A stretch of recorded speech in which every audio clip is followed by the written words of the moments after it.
Hello guys and girls and welcome to YouTube. This is my channel, Ollie JHN, and today we are here to talk about something probably everyone will go through in their life. Most of you probably already have. It's time to talk about A-levels. And welcome to my special guest in the Summerlight Lounge, Daniel Napfi. Hello guys, pleasure to be here.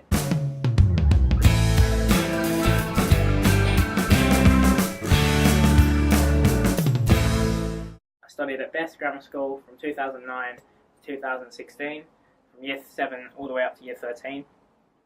At A-level I studied maths, geography, Spanish, English language and politics, and my AS grades were A, B, B, B, C. I went to Hurstmere from 2009 to 2014 and then Best Grammar School from 2014 to 2016. My A-level subjects were geography, business, product design and maths, and my AS grades were an A at product design, a B in business, a B in geography and a C in maths. It's Saturday and school is likely to start on Monday, so we're literally 2 days away from it. And looking at my YouTube analytics, I can see that quite a few people are my age and therefore they're likely to be going off to uni or taking an apprenticeship.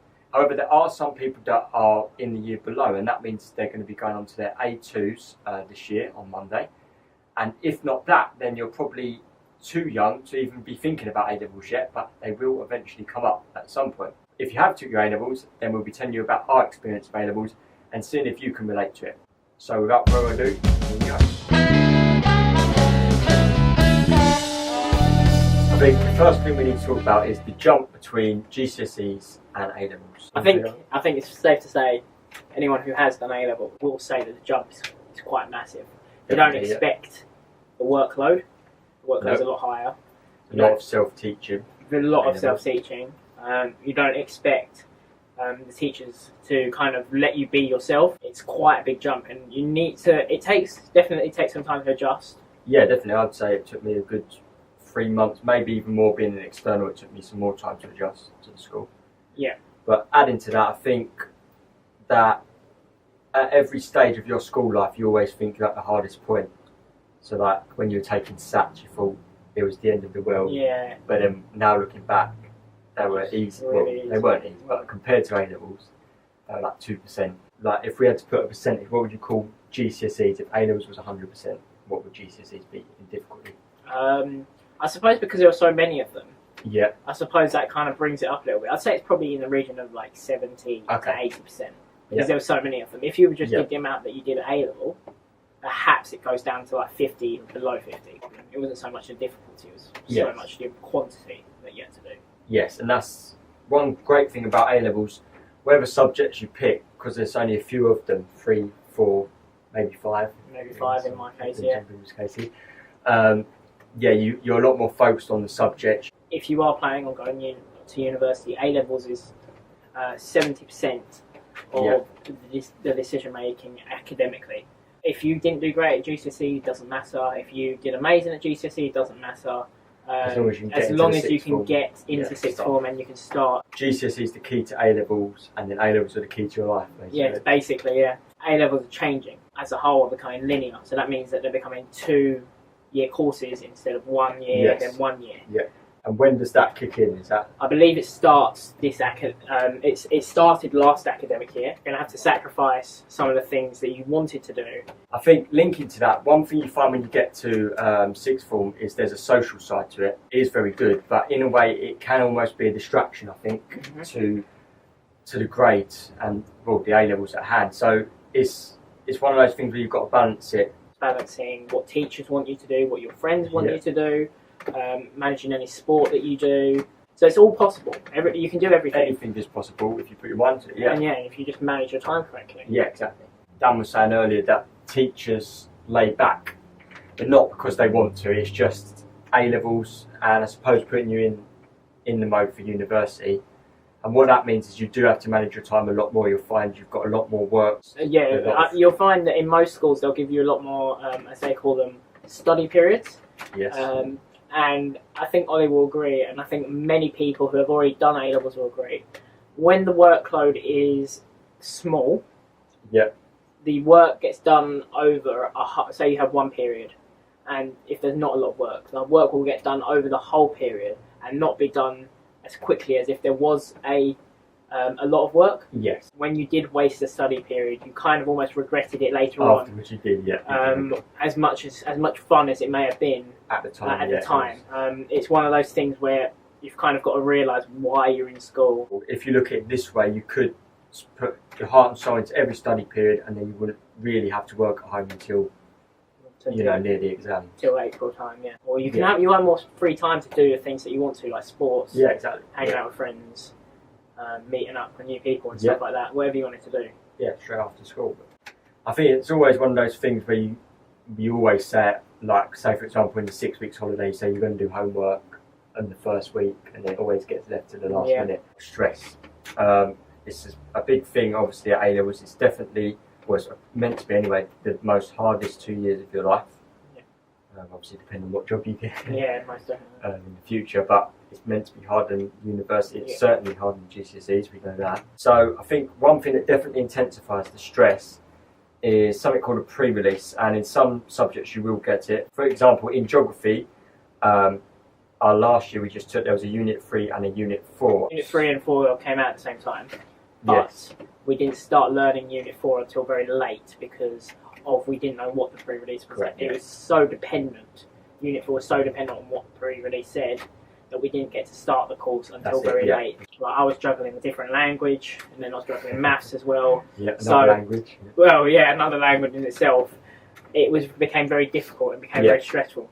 Although what Ollie said before about the distractions of social side, I think it's also at that point where you're most stressful, where you need people who are around you who are also the most important part. It can be the most important part. Everyone needs each other, that sort of thing. I think certainly at sixth form there's a very strong community, and I don't know if it's because it's the subjects that are so hard that everyone comes together, or you get to that stage where you're more mature. Everyone kind of understands, everyone's stressed. Yeah. So there's no point adding more to the fire and making anyone more stressed than they have to be. No. I think there's that general understanding. Exams are a competition between, like, we sat in a same geography exam. Yeah. Although we helped each other in the lead up to it.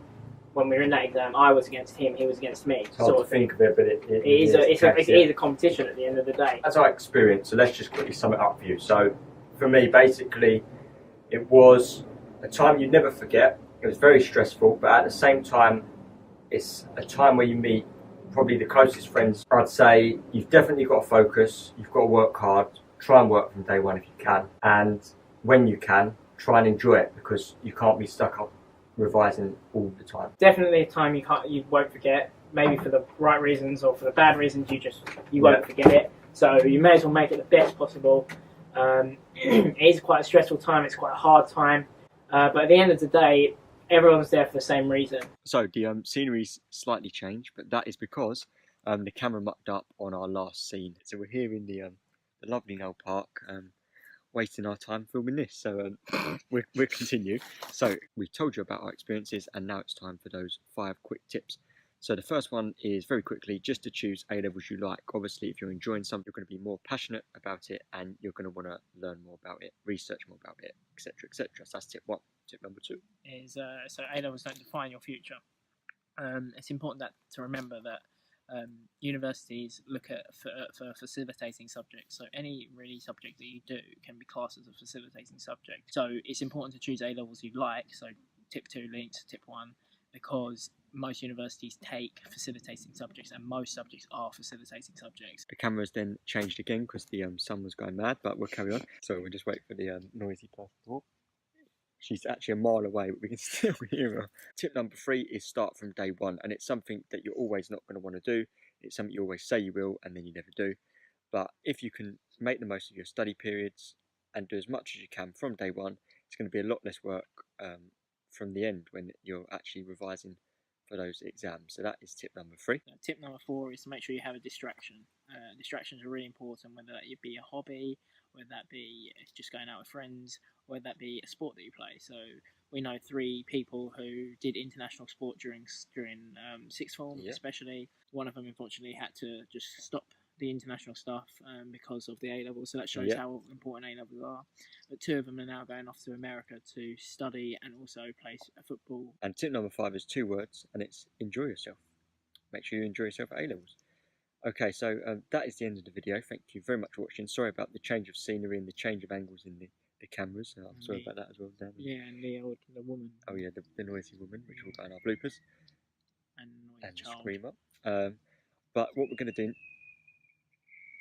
what we're going to try and do now is quickly end this video before they appear. So, if you like this video, then please do like it. It's going to be flying in front of Dan's face now, so give the video a like. If you want to comment below on what you thought of these topic talks, then please do. I'm sure Dan will be appearing on the channel at some point again. He's already been in Sean Park. He's surprised, but yeah, he will be in some other videos at some point. And also, please subscribe if you want to see more videos like this, not to Dan's face, but around that area. And you can subscribe to the channel. Thank you so much for watching. I've been Ollie JHN, and sorry for the noisy ending. Bye-bye.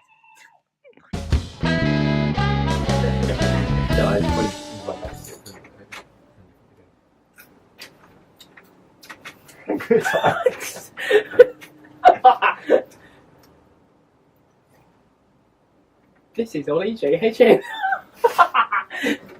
Sorry. Did you get that mix of Skittles and water? Yeah, down my throat. Right, okay, wait. I can go in the bloopers. Right, let's try it. 3 day level.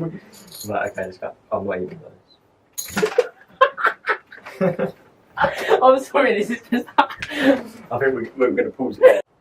Hello guys and girls, and welcome to my channel, Ollie. Oh, let's say that, yeah. Hello guys and girls, and welcome to YouTube. This is my channel, Ollie JHN, and today I'm joined by a special guest, Daniel Napfi. Hello. Oh.